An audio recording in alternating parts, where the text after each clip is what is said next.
We're analyzing T-Mobile, stock ticker symbol TMUS, to see if its market price is a fair value. We're using the Select 6 analysis to look at the most telling financial metrics before estimating an intrinsic value for T-Mobile. Then we're giving a final rating to the business when analyzing T-Mobile for your portfolio. Before we get into these valuable metrics, let's understand T-Mobile's stock performance.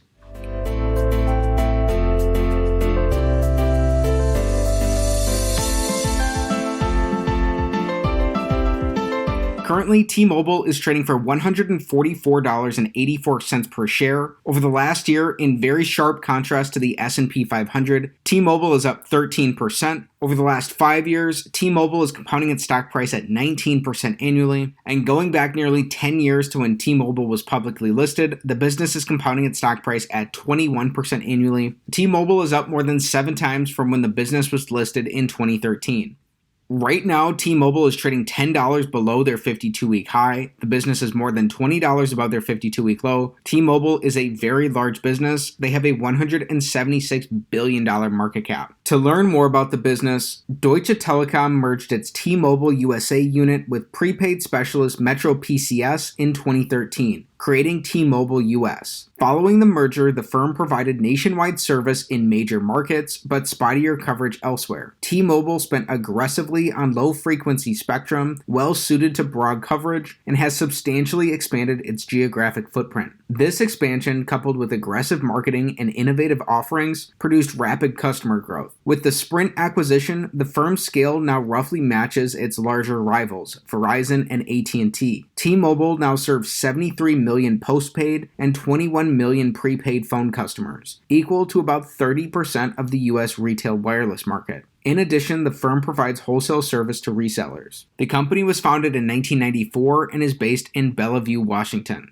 Starting things off with metric number 1, we want their average return on capital over their last 5 years to be above 14%. And there are 2 key reasons for this. The first is over the long run, over the course of decades, a stock is likely to return approximately what its underlying business returns, and these business returns will be captured here by return on capital. The second is that the average publicly listed business earns about a 7% return on capital. By looking for a benchmark of 14% or higher, we can build in some margin of safety for ourselves based off the overall quality of their business being about twice as good as average. T-Mobile's return on capital has declined throughout this time frame. While it has been increasing since 2020, in their most recent fiscal year, the company earned just below a 7% return on capital. And in fact, over these 5 years, T-Mobile earns exactly a 7% average return on capital, just in line with a typical business, coming in at half of that benchmark we're looking for. So this is an X on metric number 1. Next, for metric number 2, we're taking a high-level overview of the growth of their business. We're looking for revenue, net income, and free cash flow growth over the past 5 years. This metric is all or nothing, meaning that either all 3 of these will be up for this to be a check, or if even one of these is down, this entire metric will be an X. T-Mobile has grown their revenues by 84%. Much of this growth came from their Sprint acquisition, although they did have organic growth as well. Their earnings are down 10% over this time frame, and their free cash flows have gone from being negative to now they are positive. They were negative in both 2018 and 2020. Since then, they've been positive in their 2 most recent fiscal years. Because their earnings are down here, this is going to be an X on metric number 2. Next, for metric number 3, we're taking the perspective of an individual shareholder in T-Mobile by looking for earnings per share growth over the last 5 years. So as we just learned, their earnings are down over this time, and at the same time, the business has diluted existing shareholders by 46%. The vast majority of this dilution came as a result of their Sprint acquisition, which was an all-stock deal for $26 billion that closed on April Fool's Day in 2020. So between their earnings being down and them having shareholder dilution, T-Mobile has earned less per share in their most recent fiscal year than they did in 2018. This is an X here on metric number 3. Ideally, we don't want businesses to be diluting existing shareholders. However, it does make sense that T-Mobile issued these shares for their Sprint acquisition. The key question here is whether this will be accretive for long-term shareholders in T-Mobile, which will ultimately depend on a number of factors. Next, we're looking for free cash flow per share growth over the past 5 years for T-Mobile. As we've learned in our previous metrics, their free cash flows have gone from being negative in 2018 to they are positive today. Again, while T-Mobile has diluted existing shareholders by 46%, because they now have positive free cash flows, they now have positive free cash flows per share. And this is our first check of the day coming in here on metric number 4. So far through our first 4 metrics, we have 1 check and 3 X's for T-Mobile. Then for metric number 5, here we're evaluating how the business is using debt. We don't want to be investing in overly levered businesses because during economic downturns, it's overly levered businesses that are likely at the greatest risk of poor outcomes. We want their net debt, which is their total debt minus their cash and their short-term investments, to be below the amount of free cash flow that T-Mobile has produced in their last 5 years. So T-Mobile took on Sprint's debt post their merger. With this, their net debt position has increased by quite a bit, and the company has even added on about $10 billion worth of net debt since then. While the company is free cash flow positive, currently the business has $107 billion in net debt, and over the last 5 years, they've only produced $800 million of free cash flow on net. That is dramatically below their net debt position, and so this is an X here on metric number 5. This could be a potential red flag for the business. However, there are reasons, according to the nature of T-Mobile's business, why this may not be as much of a potential issue as it could be for some other types of businesses. So if you're concerned about their high debt loads, you would want to dig into the company's filings to understand how this debt is structured, when it matures, what rates it's at, and if they have any particular covenants associated with their debt. Again, though, this is an X on metric number 5. The big metric of them all, metric number 6, we want their average free cash flow to their total enterprise value to give us a yield that's above 5%. If this is the case, this would provide us with a slight risk premium to the yield of the 10-year treasury, while giving us a reasonable starting point for a valuation of T-Mobile. Currently, T-Mobile has a $284 billion total enterprise value, which takes into account both their market cap and their net debt position, so it gives us a perspective of the company that's more similar to as if T-Mobile were a private business. We learned that the business has only produced $800 million of free cash flow over their last 5 years, so an average free cash flow to enterprise value yield would be extremely tiny for T-Mobile. The company has produced $2.8 billion of free cash flow in their most recent fiscal year, so when we divide that by their $284 billion total enterprise value, that only gives us about a 1% current free cash flow to enterprise value yield for the business. That's coming in at less than a third of the yield of the 10-year treasury, and that's well below that risk premium we'd be looking for. So on both an average and a current basis here, this is an X on metric number 6 for T-Mobile. Just because of the case doesn't mean that you're going to toss this business out in its entirety. This is not a buy or sell recommendation of any security,